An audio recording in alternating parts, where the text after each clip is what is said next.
আমি সেই মেয়ে। আরজিকরের দ্বিতীয় বর্ষের ক্লাসরুমে আপনারা রোজ যাকে দেখতেন স্টেথোস্কোপ আর মোটা কয়েকখানা ডাক্তারি বই হাতে গত 8ই আগস্ট পর্যন্ত, আমি সেই মেয়ে। আগের রাতের 36টা ঘন্টার হাড় ভাঙা খাটুনির পর যার ঘুমের সুযোগ নিয়ে সেমিনার হলের সিমেন্টে বাঁধানো মেঝেতে ফেলে পূরণ হয় আপনাদের পশবী ঘৃণ্য বর্বরতা, আমি সেই মেয়ে।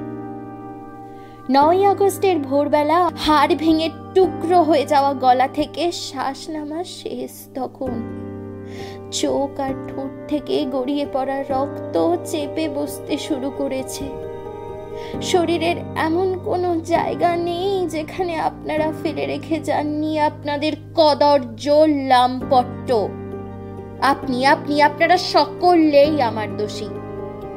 অন্যায়ের বিরুদ্ধে প্রতিবাদ করায় যে অধ্যক্ষ আমার পৈশাচিক মৃত্যুতে হলো কর্ণধার, সে অপরাধী। আমার যে সহকর্মী শয়তানের সঙ্গে মিশে বাঁধল আমার মৃত্যুর শামিয়ানা, সে অপরাধী।